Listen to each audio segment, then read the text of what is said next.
conjugaisons irrégulières. And we're talking about the verbs from the first group ending with GER.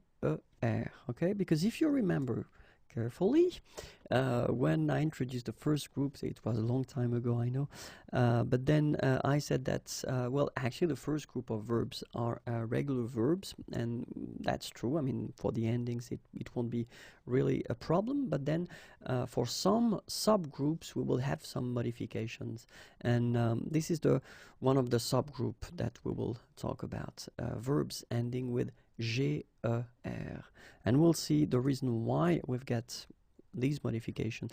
I wanted to take a simple and useful verb, so it's bouger. Bouger is to move, okay? And then we will see that the tenses that will be affected by these modifications will be le présent, l'imparfait, and then le passé simple. Okay, and then we'll have this participe présent form that will be also affected by that. Okay, but then when we're talking about le présent, actually the good news is that we'll have only one form that will be affected or modified, and this is the nous form. Okay, so if you have a look, and if we would respect the rule, we should write it like nous and then B-O-U-G, so without this E here, O and S. But then let's just imagine that the E is not here. Phonetically, we would get the sound bougon, nous bougon. And then the problem is that it would be difficult to actually make a connection with the infinitive bougon, okay? And the infinitive is bouger, je, okay? So ge and je, all right? So the only way, or the only possibility that we've got to make actually this phonetical connection with this form and the infinitive is by adding this here, okay? And so when you put this here, you will get the sound bougeons, okay? And in that case, you know what verbs we are, or what verb we are talking about. Nous bougeons, all right? So it's only this nous form that will be affected at the present tense.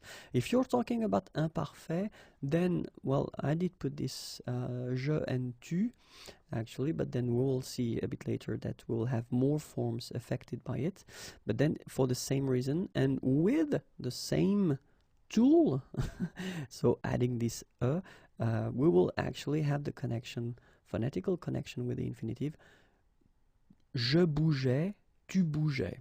All right.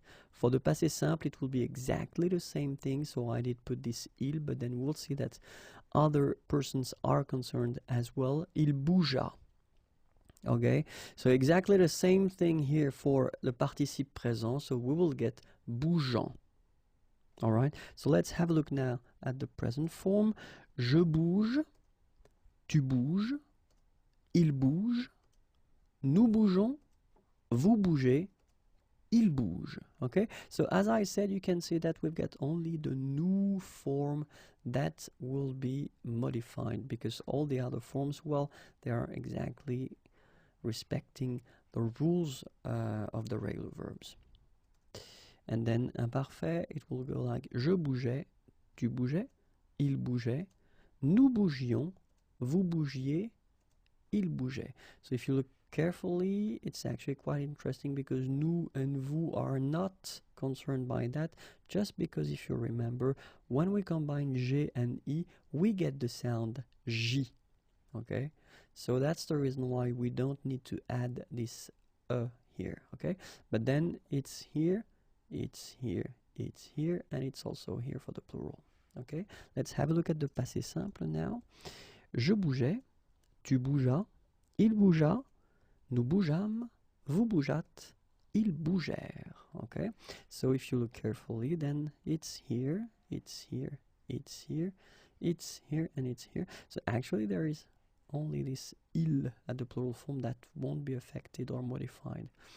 Okay, so remember, le présent, l'imparfait, le passé simple, and le participe présent will be the forms or tenses that will be affected or modified.